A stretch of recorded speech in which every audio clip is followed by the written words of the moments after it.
Hi guys, welcome to the channel. My name's Rilo, and today I wanted to talk about the first 4 games in the Tony Hawk Pro Skater series.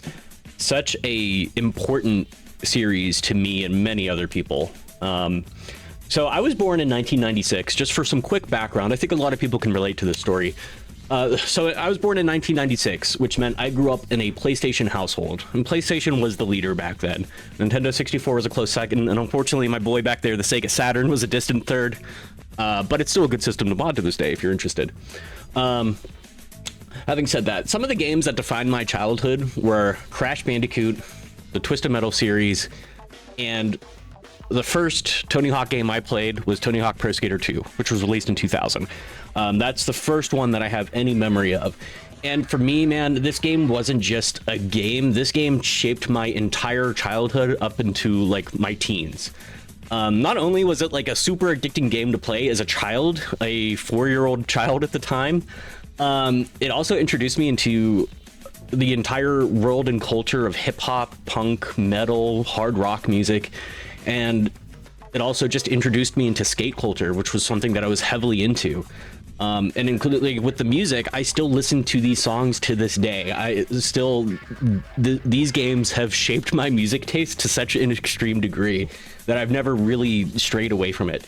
It's funny, I always mess around with my friends. I always say, oh, you know this song? This was in Tony Hawk Pro Skater 3, actually. Oh, dude, I know this song. This was in Tony Hawk Pro Skater 1. I always do that, man. That's because it just triggers something in my brain, like, oh, that's where I got this song from. And it's like, oh, I love this song. So enough of that. Today I want to go through the first 4 games. We're going to start with Tony Hawk Pro Skater 1 and work our way up. I am going to cover the other Tony Hawk games eventually. I'll do Underground 1 plus 2. Maybe I'll do like the later PS2 games. So I'll do like Underground 1, 2 and American Wasteland in their own video. And then maybe I'll do like Project 8 in Proving Grounds as like the later, like the death of the series type video. But enough of that, let's just jump right into the game. So we're going to start with Tony Hawk Pro Skater 1, released on the PS1, Nintendo 64, and Dreamcast. And a couple other, like the Game Boys and stuff, but we're going to focus on the main console releases for this video.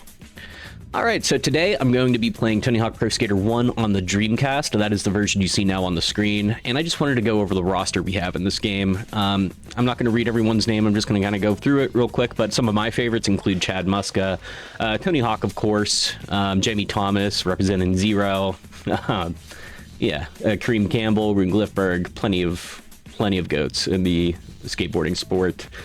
This game does have some unlockable characters. I think Officer Dick is one of them. I'm not sure if he's the only one in this game.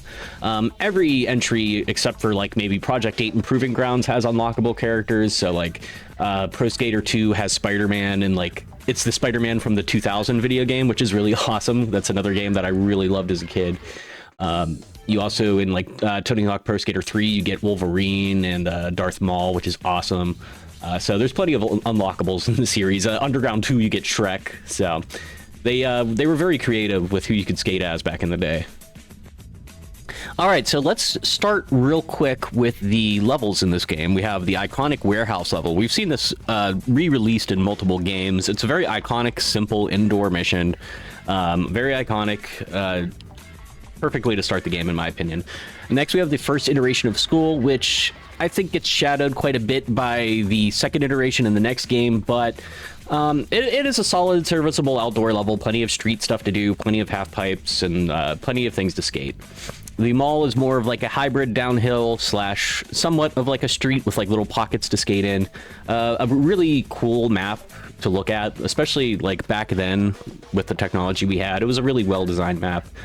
Skate park, it's a perfectly serviceable, your run-of-the-mill indoor skate park with bowls and plenty of rails to grind on. Perfectly serviceable.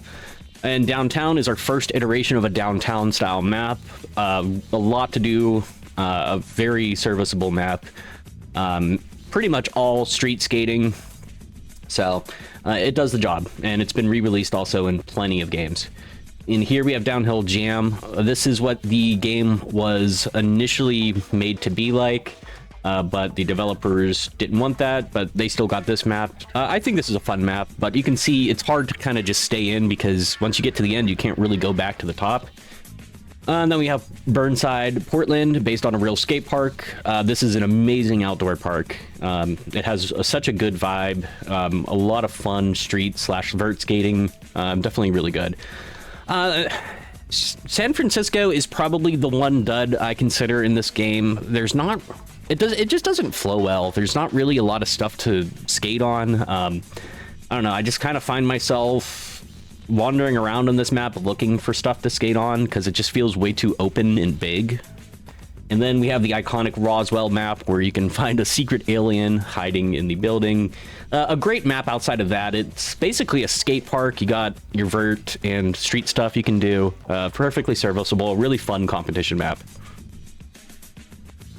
All right, so the series started out in 1999, and it wasn't the first 3D skateboarding game, but it was the first one that really nailed the formula.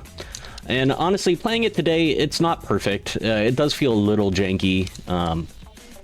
I'm sucking right now because I'm not used to the Dreamcast control scheme, but I'm figuring it out. So yeah, you can compare this to games like Thrasher Skate and Destroy, or Street Skater was another one I unfortunately had as a child. And they don't touch this game. This game, for 1999 and even 2000 standards, it was goated. There was nothing like this, and to this day, like I said, it is a little janky, but it's still fun to play through. It holds up pretty well for being a 1999 game.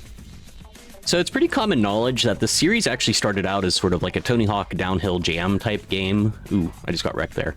But the developers, I believe, at Activision, Neversoft, wanted to just do like a regular skateboarding game, so they went with that instead, and obviously the result is pretty great. Now, you obviously have like the Downhill Jam level, which is, I think, still a fun level, but yeah, the majority of the game is kind of just like this. It's street level courses, and it works really well. It's, it kind of goes, you got to remember, at the time, you could kind of consider this pretty close to simulation compared to what else was out there. But they were also going for like a more arcadey feel with the 2-minute timer that persisted all the way to Pro Skater 4 when the game went open world. But yeah, their whole mission was making this fun, and they succeeded. It is an amazing game, and it still holds up pretty well. Now, one of the big problems with this game to me is obviously missing the ability to do manuals. Really hamstrings it quite a bit. It's really hard to pull off like super fun long combos. And it kind of just lends to the game feeling like it's missing something in today's age. So, while this game was simple, we would see a pretty massive evolution of the formula just 1 year later in the year 2000. Alright, so now we are moving on to Tony Hawk Pro Skater 2, one of the first video games I have memories with, and man, this game still plays like a dream today. One of the biggest gameplay changes they introduced was manuals, and this basically made it so like instead of only getting like 20,000, like maybe 50,000 max in a game, now you're getting into like the 100,000 range. It really expanded the level of combo you can do. But, outside of the gameplay, man, the soundtrack in this game really it really formed my music taste for the rest of my life. This was the first time I heard songs like Guerrilla Radio by Rage Against the Machine, Bring the Noise by Anthrax and Public Enemy, Blood Brothers by Papa Roach. Like, this game influenced my musical taste for years to come. It really set me off that path towards like hip hop, punk, rock, metal. I really have such an appreciation for this game doing that. But next I want to look at the roster. So we'll just go to career mode. We'll do new career. All right, so a lot of returning characters from the previous game. You have your Jamie Thomases, your Chad Muskos, Rodney Mullins, etc.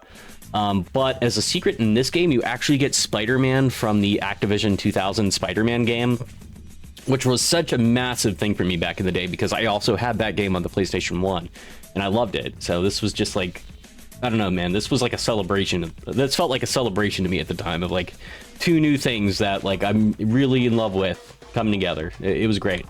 Great time, great roster. Let's move into the maps next.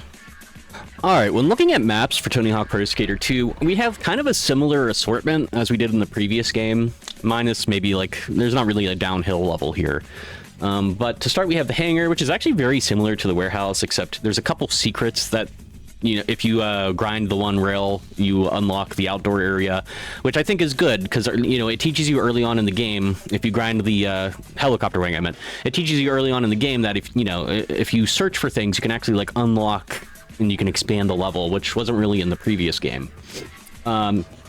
Next, we have School 2, which serves as I think, the definitive school level in Tony Hawk Pro Skater history. It's just solid. There's so much to do. You get to unlock the building with the pool and the basketball court. Just an excellent level. It's been in so many games, as I know, like Tony Hawk Underground and just plenty. It's come back so many times, but it's a solid level, and it never really gets old. Next, we have the competition level, Marseille, France. This is a great competition level. It's essentially just a giant bowl to skate in, but you do get rails and a couple street things to do on the side. Again, this level doesn't really get old. It is a fantastic level, a really fun competition level. Next, we have New York City, which to me, this is one of my favorite levels from my childhood. I loved the getting hit by the taxi cab and him yelling at you, and trying to beat the subway rails and grinding the subway tracks, and just so much stuff. And playing this level as Spider-Man 2 just felt so good. Looking at this without the nostalgia goggles, it is a pretty solid level. I think I prefer Minneapolis downtown level. This one is just a bit small, but there is plenty to do in it, and it is a really nice looking level. I think it's a solid addition. Now, if I had to say my one negative map in this game probably would be Venice Beach. I don't know, it's just hard to really get a flow going here. There's not much vert, and the vert that's here doesn't really connect to much. It's really hard to get high combos in this level, but it's not necessarily bad. I just think this is probably the weakest one here. Next, we have Skate Street, which is a very solid indoor level. It has a secret way to unlock the outdoor part, which just makes it bigger. A very serviceable indoor park, a lot of vert skating, a lot of street skating you can do. It doesn't really get old. It's still a fun map to play to this day. Next, you have the iconic Philly level. Now, and when you play it, you can unlock the fountain area. You can drain the fountain. That's actually just one of the goals. But yeah, this is really just a fun street level. You do get to unlock a secret side skate park that has a lot of vert skating you can do. A very serviceable level, very fun. A good way to end the game. Now we have the final level, which is the bull ring. This level, it's okay. It's just, yeah, I think I prefer Philadelphia. You just have basically vert skating here. When I was a kid, it was really fun getting hit by the bull and trying to chase it. That's one memory I have. But yeah, I mean, this level, there's not really much to do. It's not really one I go back to often. And then we have Chopper Drop, which I guess, I don't know if I really count this as a main level. To me, this is kind of like a bonus level.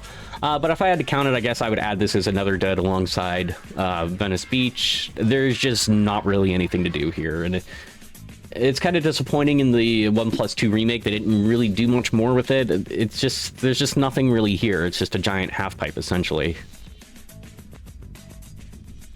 Now, another cool feature of Tony Hawk I was going to say Tony Hawk Project 8. It is harder to land in this game, but you do get the ability to wall ride, which lets you kind of elevate your gameplay and lets you get on top of roofs a lot easier. And it really, another thing alongside manuals that really elevates the gameplay and really helps you get those bigger combos. All right, now to go over some criticisms of the game that I have, there's honestly not much. It does carry over a little bit of the jankiness felt in Tony Hawk Pro Skater 1. Obviously, you still can't do things like spine transfers or level yourself out in the midair like you just saw. I ate shit there because I just didn't maneuver myself correctly. But yeah, I mean, outside of that, this game still holds up pretty fine. Out of 1 and 2, this is easily the one that I come back the most. Not only for nostalgia, I think it is just a solid game to play. Especially if you own a Dreamcast, it's a very good port there. The Nintendo 64 version, you're missing your videos and stuff since the Nintendo 64 couldn't play video, and the music isn't as good. But honestly, you can't really go wrong with any version of this game. The PS1 version, the Nintendo 64 version, the Dreamcast version, they're all great. And even honestly, the GBA version isn't too bad either. All right, so we are finally moving on into the next generation with Tony Hawk Pro Skater 3. We are moving on to the PS2, GameCube, and original Xbox. And I gotta say, this was the first PS2 game I ever played at my aunt's house, and it blew me away. You know, I think the jump from the PS1 generation to the PS2 generation was something that we never saw and we will never see again. I don't know, maybe it's my nostalgia, but I just remember being totally blown away. Like, this looked like real life to me back then. But let's get started. So let's go over the roster. So Tony Hawk Pro Skater 3 really went heavy with the unlockable characters. So you get Wolverine, Officer Dick, you get Darth Maul, you get a ton of extra characters. You get Ollie the Bum. Just a really fun selection. And then on top of that, you get a lot of people returning from the first two games, but you also have the notable intro of Bam Margera, which, if you were a kid back then and you had an older brother like I did, CKY was everything. So having Bam in this game was a massive selling point to people of my generation, and you know, I guess the millennial older Zoomer bunch will really appreciate that. But yeah, very solid lineup of skaters and a lot of fun unlockable skaters you can get here. Alright, going over the map selection. Now, the Foundry was the first map that I played in this game. This is the first map that I played on a PlayStation 2 system. And I guess really a system of that generation. And man, this was mind-blowing back in the day when you had like the water and the lava graphics, how like smooth they looked. It was pretty awesome. But outside of that, removing the nostalgia for a bit, the Foundry is a solid level. It flows really well. There's really no complaints here. It's very serviceable, excellent first level. Canada is a solid outdoor level. A lot of funny stuff happening. You got to stop a bully. You got to stop someone from peeing. Really cool. There's a lot of stuff you can do to alter the level, which is really nice to see a return from Pro Skater 2. They're still doing that, which is good to see. But yeah, Canada's a great outdoor level. There's a lot of street stuff, a lot of vert stuff, a lot of nature you can skate on. So a really good level. Next, we have our first competition level of the game, which is Rio. This is an excellent competition skate park. There's a lot of vert stuff, a lot of street level stuff you can do. An excellent competition level. I think a lot better than Marcel from Pro Skater 2, but that could just be me. Next, we have Suburbia. Suburbia might be one of the weaker levels to me. I don't know. It just doesn't really flow well to me. There's a lot of open area with nothing in it. The goals aren't too bad, though. The goals are pretty fun. Like, you have to get the axe for the creepy guy, then you can break into the haunted house and unlock that area at least. So the map does have a lot of character. Or yeah, the map has a lot of character, but I don't know. I just think in terms of skatability, it just doesn't flow too great. But not to say it's like a terrible map. I just think compared to its contemporaries, it's not too great. Next, we have the airport. The airport is a map that I remember playing a lot as a kid. It is a very solid downhill type level. You know, I guess the one negative is it is kind of a pain to get back up to the start once you get to the end, but it's a very fun level to skate through. There's a lot of stuff to do here. The goals are very easy to get through. They all flow really well with each other, so a very fun map to kind of speed run if you're really into that. Next, we have Skater Island, a really good indoor skate park competition level. You know, there's a lot of vert stuff here. There's a lot of street stuff here. Not the biggest map we've seen, not the biggest indoor skate park map we've seen, but a perfectly serviceable one. Next, we have Los Angeles. Los Angeles, it's okay. I think it's not as bad as Streets from Pro Skater 1. It does have a lot more stuff to skate on. It does have a lot more flow. But I don't know. I think it's just more of a mediocre map, at least in my opinion, compared to the others that are offered here. It's not one that I go back to too often. And then we have our last competition level. This is Tokyo. It is a extremely fun competition level. A lot of character with it.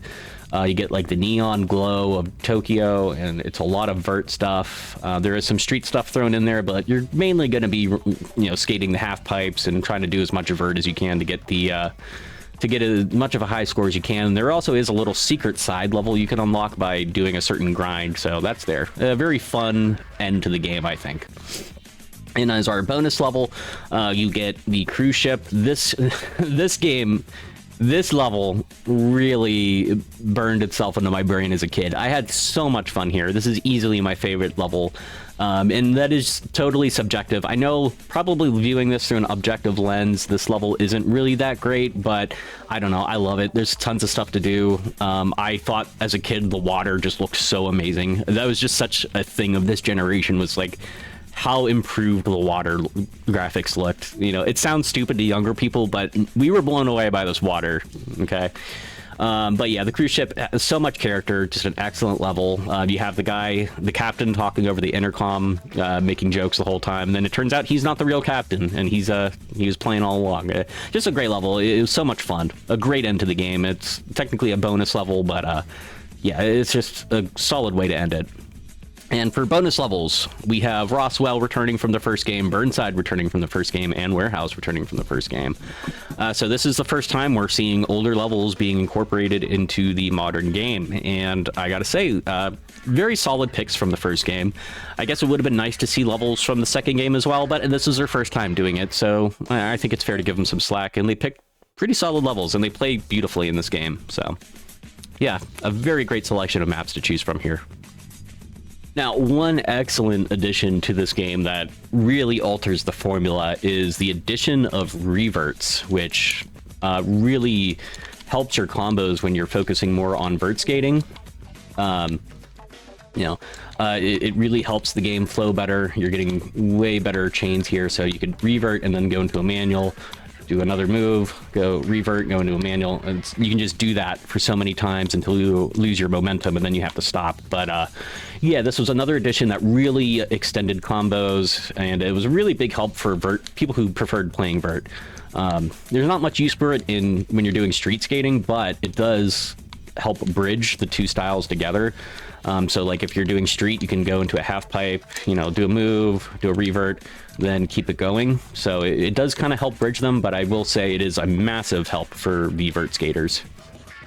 All right, rounding down to the end of this chapter, Tony Hawk Pro Skater 3, in my opinion, perfected the arcade 2-minute formula style of this franchise. This would be the last game to do that, but man, it really went out with a bang, and it's still probably the way to play that I prefer. I'm not super big on the open world levels. If I had to do any criticism of this game, I would just say maybe the soundtrack. I don't think the soundtrack is as tight as the second and first games, but I guess that is a subjective thing. I mean, not to say there is great songs in this soundtrack. CKY, Red Hot Chili Peppers, AFI. So there is great bangers here. To me, I think I prefer the soundtrack from the second game. But yeah, this is the final game to do the 2-minute timer, and then we move on to Tony Hawk Pro Skater 4, which introduces us into the open world gameplay of the Tony Hawk franchise. Okay, moving into Tony Hawk Pro Skater 4. Now, this is going to be the second game of the PS2 console generation, and this is the game where they really took a massive risk. They turned Tony Hawk into an open world game, no timer. Instead, you get NPCs who give you missions, and you complete those missions and get enough cash to buy other areas, and then yeah, that's how you progress in this game. This game is tough. This game does have a lot of character. It has a lot of charm. I really enjoy it. Introduces things like, I believe spine transfers are introduced in this game, which really help. You get the board wear effect, which helps immersion, I think. But yeah, you can tell you can tell this is their first attempt at doing an open world. I think the biggest issue with this game are the missions. The missions are just not really interesting to me. They didn't really figure that out until Underground, in my opinion. So the worlds just kind of feel a little boring. Not to say, I mean, I have fun with them. I'll go over what I like in the level picker, but yeah, let's go over the roster first. So we basically have every skater from the previous title returning here with the addition of Mike Valley, who is one of my all-time favorites. He is actually a secret character in this game. And the secret characters here are pretty fun. You don't get as much as you got in Tony Hawk Pro Skater 3. I'm guessing there were some licensing issues there maybe. But you get Daisy, which is funny. Mike Valley, again, an awesome legendary skateboarder. Jango Fett, sorry, not Boba Fett. Eddie from Iron Maiden. Well, the Iron Maiden mascot, I should say. And yeah, That's all you get. I will say, man, I played this a lot as a teenager, and I really loved Iron Maiden because of this game. That is one massive plus for me here. So yeah, let's jump into the gameplay. Oh, I didn't mean the gameplay. I meant let's look at the maps. So here we have College, which is a pretty serviceable area. It's just a lot of outdoor skating to do. Very good introduction into the game and an introduction into the open world goal design. There's not much frustration in this level. It's perfectly fine. San Francisco, this is a pretty weak level to me. There's just a lot of open space with nothing to really skate. There is a fun little skate park in the center of it. That's fine, but I don't know. The flow here just isn't as great as I think it could be. Not to say it's a bad map. I think it's just a bit on the mediocre side. You have Alcatraz. This is a really fun map. There's a lot of secrets to unlock that are pretty fun. I guess in terms of skateability, though, I sort of run into the problem of the flow of this map not being too great. There are little pockets that are really fun to skate in, but I don't know. It kind of also falls into the mediocre spot for me. The first map that I really enjoyed in this game is Kona, based off of a real skate park. Yeah, it is a solid skate park level. Some of the goals I think are a little broken, especially the one where you have to carve in the bowl and like do the race. The like racing type missions in this game are really bad in my opinion. But Kona has a ton of stuff to free skate on, or street skate on. I mean, a lot of vert you can do. So definitely one of the better levels in this game. Shipyard again. This is kind of another dud for me. You know, I'm not super big on this one. It's just kind of an ugly level. The flow isn't too great. There's a lot of objects that just kind of stop you, a lot of moving parts. I see what they were going for with this level, but it's just not really for me. London is a perfectly okay outdoor city type level. You know, it flows pretty well. This is definitely one of the better maps, I think, in the game. A lot of character. You know, you get to free a giant gorilla, or not a gorilla, I think the elephant. Yeah, it's fun. Not much else to say. You know, I think it's in the upper mediocre class of levels, but, you know, it's enjoyable. Next, we have the zoo, which, it's another dud for me. It does have some fun missions, but it also has missions where you're throwing poop at monkeys. So, I don't know. I think they just got a bit goofy with this one. In terms of skateability, the flow isn't too great here. It just doesn't really work that well to me. And next we have the Carnival, which I actually think is probably one of the better ones, just for the simple fact that it is a simple map. It flows really well. You know, it's not too big. You know, the goals are pretty fair. I guess it's worse than, I guess it's kind of boring for a Carnival level. But yeah, that's the Carnival. Then we have Chicago, which is from one of the BMX games. I don't know if it's Hoffman or Mira, but it's I think it's actually Hoffman, because I think Hoffman was also done by Activision. So this is a BMX level in a Tony Hawk level. It's okay. It kind of just falls into the boring mix again, and that seems to be a trend with most of these levels. I think this is the first sign where, you know, they were really trying to figure out how to do open world. They couldn't do open world with how small the maps were in the previous game, so they really had to increase the map size. And I think when you do that, you kind of get a lot of open space in these levels, and there's just a lot of, you know, it's harder to make a map flow when you have to make it so much bigger and add goals and make it feel like more of a real place. So I give them a lot of leeway here because they were still trying to figure out the open world formula. And I'm not saying these maps aren't enjoyable to skate in. I just think they're a downgrade from the previous games.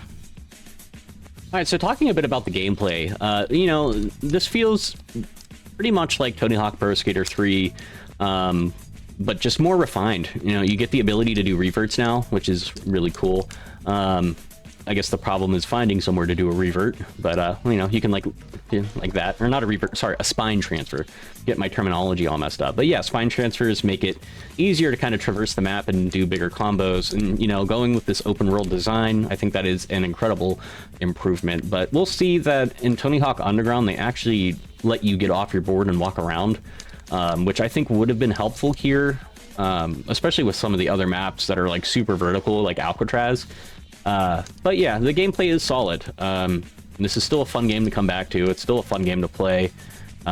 You know, it really is just working on that refinement that we got with Tony Hawk Pro Skater 3. And yeah, you know, there's the open world aspect, so you have more time to really enjoy the levels if you like them.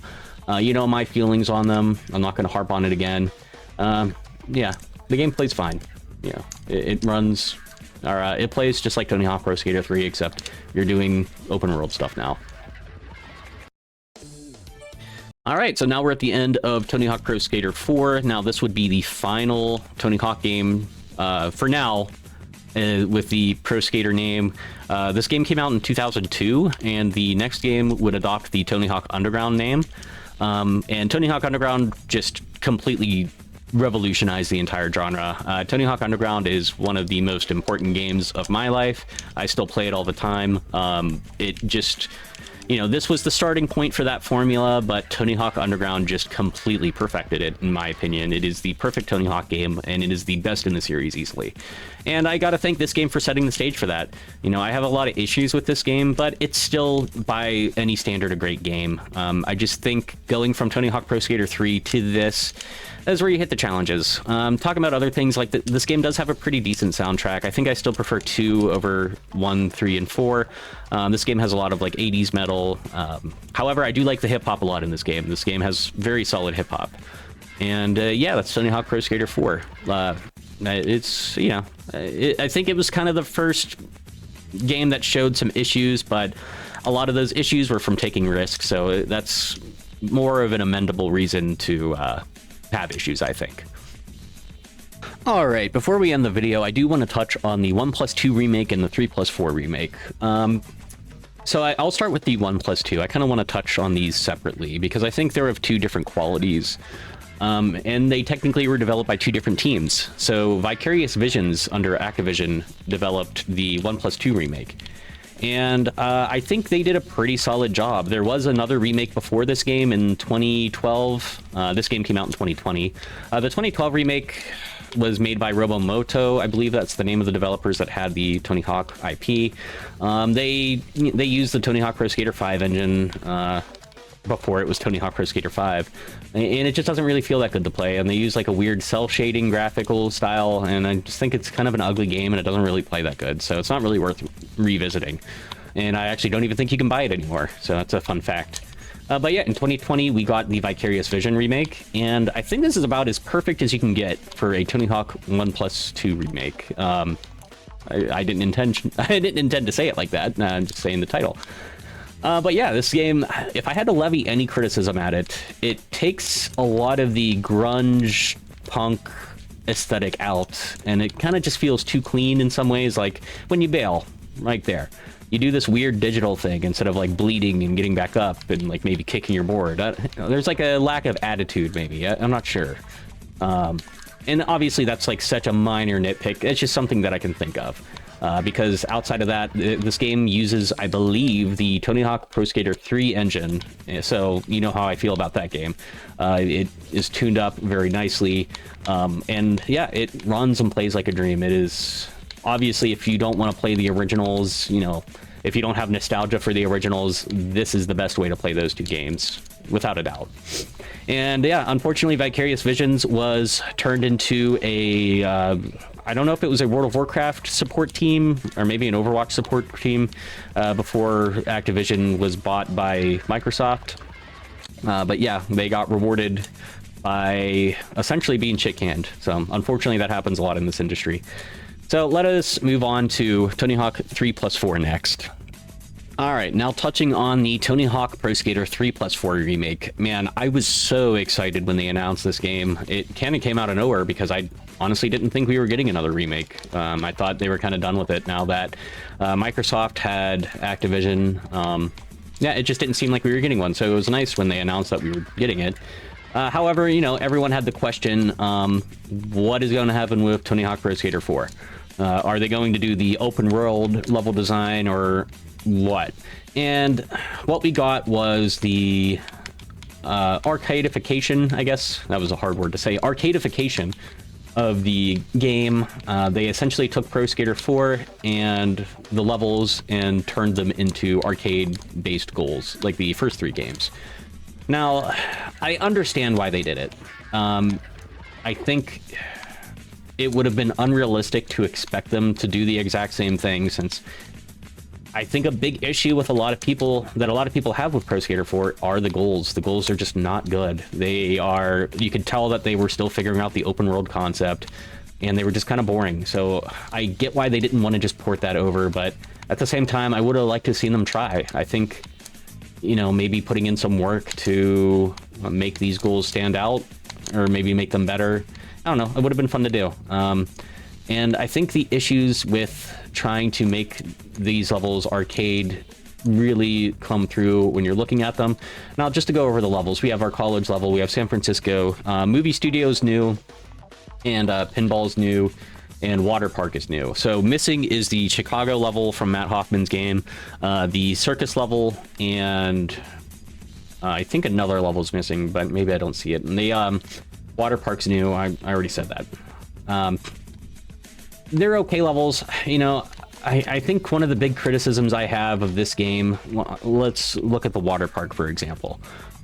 Every level seems to have this rundown aesthetic to it that I am just not a big fan of, especially with the water park. I think with the water park, this should have been a lively, open water park where you had to work to like drain the pools out and unlock each level, and I don't know, have like vibrant, fun colors. And you know, it kind of could. I think they should have went for like a Cruise 2.0 type feel.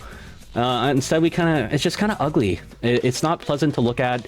Outside of just the visuals, you know, the flow on these new levels aren't really that great. The flow isn't really that great on these levels.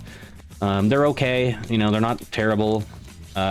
You know, again, another issue with Tony Hawk Pro Skater 4 was the levels weren't really that well designed. You know, another thing they did was they closed the zoo level down, and they essentially made it a competition park. I don't understand the logic behind this. And again, they hit it with the, we're going to close it down and make it look super drab treatment instead of it being an open, lively zoo with animals. I think that could have been a really fun thing to do, was, you know, keep the animals and make it an open zoo. I don't know. This whole aesthetic of it being closed and turned into a skate park, it just feels so lazy to me. And I'm just not a huge fan of it. They did do it in the previous game, but they only did it for the mall. And for the mall, that feels right. It's because malls are closing down at a rapid rate. There's not nearly as much as there was in the 90s and 80s and 70s. So that makes sense. There's still plenty of zoos. Zoos don't just close down. They're actually typically ran by the city.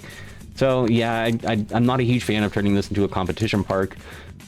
And aside from that, it's not even a particularly good competition park. There's not really any flow here. It just... You run into stuff all the time. There's not really much to skate on. It's just not good. I don't really know what to say. And the other new level that they gave us was the pinball level here. And this level just seems like it doesn't really belong. It kind of feels like it was made with AI, honestly. They just like, give me a level with pinball themed, and this is what it's spit out. It's graphically not the same. It's going for a more cel-shaded look. Yeah, I don't know. I mean, flow-wise, it actually does flow pretty nicely, and it's not a terrible level to skate in. It just, thematically, I don't understand what they were doing here. It just doesn't fit. You know, is it a bad level? No. I just think thematically, it's just not a good fit here. And yeah, I think 3+4 was a very disappointing game. You can tell it was made by different people and not Vicarious Visions. It's a shame. I hope that they kind of just leave the series alone at this point. I think we have the best 1+2 remake we'll have in a while. I think if they do another Tony Hawk game, I want them just to do a new game. I think, you know, I've seen people that want Underground 1 and 2 remakes, and I'm like, do you... I don't think they're capable of doing that, and I also wouldn't want that, because the games still play fine just the way they are.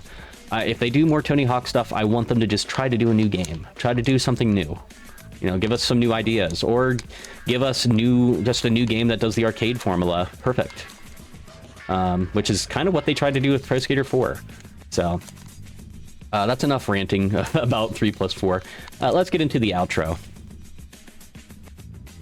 All right, we've finally made it to the end of this video. We have covered the first 4 Tony Hawk Pro Skater games, the first 4 games that really turned this into a big franchise. And it's just crazy to look back and look how each game there was some massive evolution. You know, it wasn't just a copy and paste franchise like you see with a lot of sports games. Every game felt like a new game. It was mind-blowing to be there and witness it. You know, these games have never left me. I always go back and play these games. They've been a part of my whole life. I at least play them like once a year, honestly. Especially, I would say Tony Hawk Pro Skater 2 and 3 are the ones that I go back to the most because they're just so easy to pick up and play. And honestly, I think Tony Hawk Pro Skater 3 is just peak formula. I'm old school. I prefer the 2-minute timer versus the open world. But that's not to say, I think the open world games really come into their own later in the franchise, and I think they do improve on that formula as well. But yeah, I would love to hear what you guys think. I would love to hear, you know, did the music from these games influence you as much as it has me? Did you have similar experiences? Like, were these the first games you really got into as a gamer? You know, I'm curious how many people I can relate to on this. I think there's a lot of us out there, especially people around my age range, and you know, people who had like the older brother into CKY and Bam Margera, and you looked up to them and like wanted to emulate that a little bit. Or if you were the older brother into skateboarding and you got your younger brother into skateboarding. There has to be so many of us out there, so I'm excited to see what other people say. If you like the video, please like and subscribe. I plan on making more retrospectives. I'm thinking about doing a Twisted Metal one next because that was another franchise that I grew up with. So I'll be excited to get into that. But yeah, thanks everyone, and I'll see you in the next video.